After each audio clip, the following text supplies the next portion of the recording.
Continuando, gente,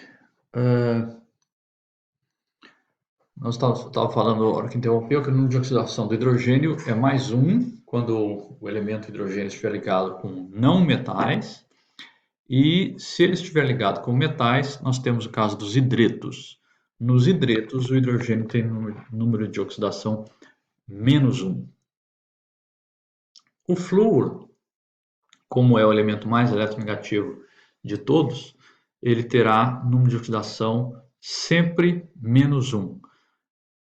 Exceto se for a molécula, é claro, dele próprio, F2. No flúor, a molécula de F2, flúor gasoso, aí o flúor tem número de oxidação zero. É o único caso. Nos demais, qualquer combinação de flúor com os outros elementos da tabela periódica, o fluoreto tem sempre número de oxidação menos um. E a soma dos números de oxidação para um átomo é a carga na molécula, isto é, zero em se tratando de uma molécula neutra. Caso da água, por exemplo. Então, H2O. Hidrogênio, número de oxidação mais 1. Oxigênio, número de oxidação menos 2. 2 vezes mais 1 do hidrogênio mais 2, com menos 2 do oxigênio. Então, a molécula é neutra. Oxidação de metais por ácidos e sais. Os metais são oxidados por ácidos para formar, então, sais. Magnésio sólido metálico reage com duas moléculas de HCl aquoso, formando o sal cloreto de magnésio, também dissolvido em meio aquoso, e liberando o gás hidrogênio. Isto é, durante a reação, dois íons H+, em meio aquoso, são reduzidos à molécula hidrogênio gasoso, H2 gasoso. Metais também podem ser oxidados por íons de outros elementos, de outros metais inclusive. Por exemplo, o ferro zero, ferro sólido, metálico, na presença de cátions níquel 2+, o níquel 2+, oxida o ferro ao íon ferro 2+, e ele, por sua vez, os cátions níquel 2+, são reduzidos a níquel metálico, sólido. Então, ferro oxidado a ferro 2, enquanto níquel 2+ é reduzido a níquel 0. E com isso nós temos o que chamamos também série de atividade. Alguns metais são facilmente oxidados, enquanto outros dificilmente são. Esta série, então, ela lista os metais numa ordem decrescente pela facilidade de oxidação, ou, em alguns casos, invertido, né, pela facilidade de redução. Quanto mais no topo, no alto da tabela, estiver o metal, mais ativo, mais reativo ele é. Qualquer metal pode ser oxidado pelos íons dos elementos abaixo dele. Então, no caso do Brown, ele optou por colocar a série de atividade de metais. Se essa é a atividade, então começa pelo lítio. É o metal mais ativo de todos. Ele facilmente sofre oxidação de lítio metálico para o cátion lítio+, liberando um elétron. Da mesma forma, potássio, bário, cálcio e assim vem, etc. Uma série de metais. Alumínio, manganês, zinco, cromo, ferro, cobalto, níquel, estanho, chumbo. Aqui o hidrogênio, que não é um metal, né, mas está colocado aqui. Depois nós vamos ver o porquê disso em eletroquímica, que o hidrogênio é considerado, por convenção, potencial de redução zero. E aí vem os chamados metais nobres. Cobre nem tão nobre assim, mas prata, mercúrio, platina e ouro, né, elementos de baixa reatividade, pouco ativos, portanto também chamados de metais nobres. Não só pela raridade, pelo valor, mas justamente porque são muito resistentes à oxidação. Começando agora a falar um pouquinho sobre concentração de soluções. Trabalhar com concentrações é uma coisa bastante importante em química, então nós vamos precisar saber isso muito bem. Começando com o conceito de concentração molaridade ou mol por litro, ou ainda quantidade de matéria por litro de solução. Isso é a molaridade, né? Solução, vamos a algumas definições. Solução, um soluto dissolvido em algum solvente. Se for a água, solução aquosa. Soluto, ele está já presente em menor quantidade. Em se tratando de água como solvente, então são soluções aquosas. Nós podemos alterar a concentração modificando ou a quantidade de soluto ou a quantidade de solvente. A concentração em quantidade de matéria é dada por mols de soluto dividido por litro da solução, sendo que a solução é soluto mais solvente. Se conhecermos a concentração em quantidade de matéria e o volume total da solução, podemos calcular a quantidade de matéria e a massa, portanto, do soluto.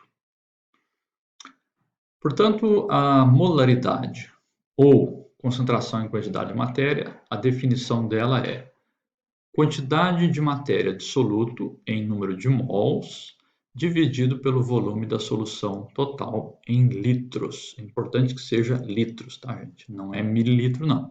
Então, é número de mols do soluto pelo volume em litros da solução. Nós temos dois tipos diferentes de unidades. As unidades de laboratório, que são as unidades que nós conseguimos medir, né, no laboratório.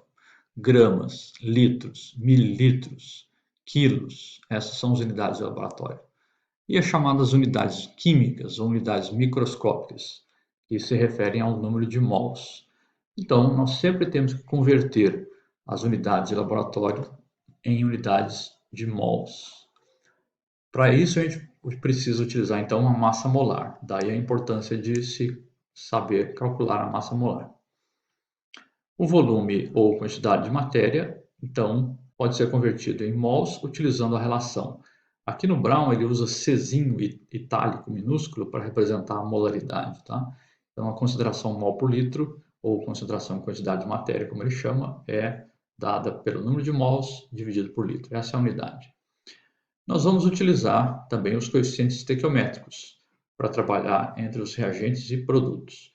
Quando o coeficiente estequiométrico for todo 1 para 1 para 1, é a estequiometria mais simples, mas nem sempre isso vai acontecer. Tá? Então, precisamos ter a equação química e olhar o balanceamento dela.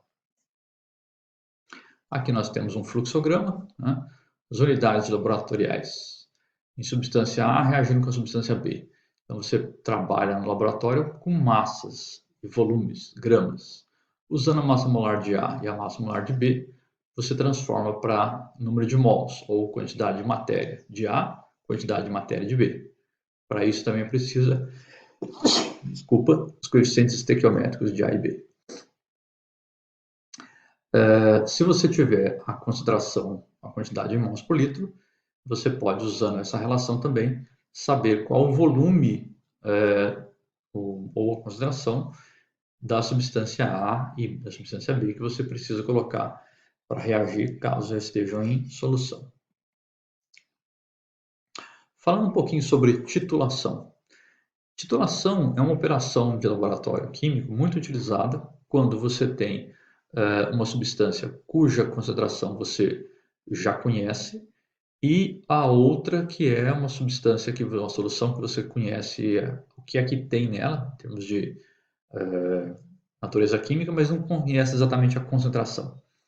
Então, o que se faz? A solução desconhecida, ou a que vai ser titulada, você pipeta um volume conhecido, por exemplo, uma pipeta volumétrica, você toma 20 ml dessa solução ácida, cuja concentração é desconhecida, e transfere para dentro de um frasco de Erlenmeyer, aqui no item A.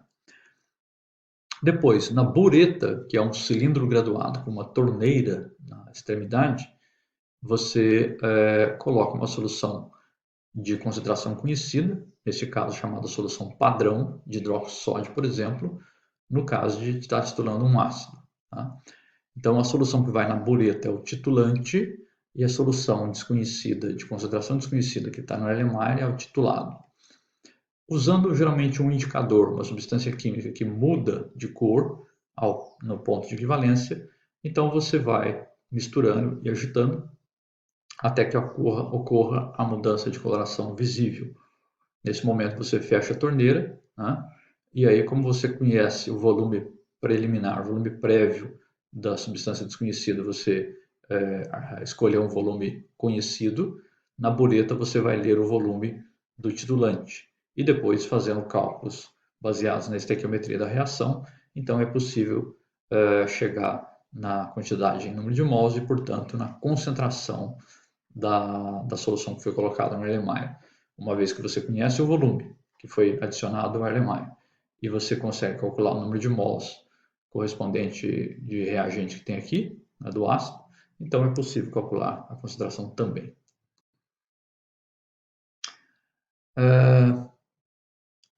Suponha que nós conhecemos então a concentração em quantidade de matéria do NaOH e que nós precisamos encontrar a concentração em quantidade de matéria da solução de HCl. Sabendo a concentração em quantidade de hidroxódio e conhecendo o volume de HCl, nós podemos então, a partir da operação titulação, fazer os cálculos necessários, depois de medir o volume de NaOH, para a reação estequiométrica com HCl. É o que eu estava explicando no slide anterior.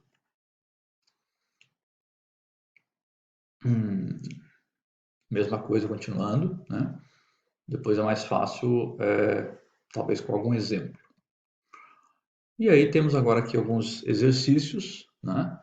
Que, mesmo que não estejam na lista, não precisam ser entregues, tá? Mas eu sugiro que vocês tentem fazê-lo, né? Caso não consigam ou tenham dúvidas, escrevam, por favor, um e-mail, me avisem qual exercício vocês querem ver resolvido e eu preparo para uma próxima aula. Então, esse é o exercício 464, também do Brown. Ele deu a fórmula molecular química da glicerina, glicerol, disse que é um líquido completamente solúvel em água, a densidade dele e a temperatura. Calcular a concentração em mol por litro numa solução que contém 50 ml de glicerina dissolvida em 200 ml de água, e aqui as massas atômicas. Também o exercício 401, que é um exercício envolvendo titulação de nitrato de prata, chamada argentometria.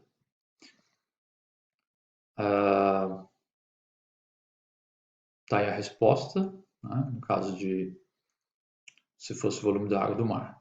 Tem a resposta já aí. E também o exercício 316, que é sobre concentrações. Tá? Então, os volumes de HCl 0,25 mol por litro é necessário para item A, item B e item C. E com isso, finaliza o nosso capítulo 4. E é isso, gente. Obrigado aí. E estou à disposição para perguntas e dúvidas. Tchau!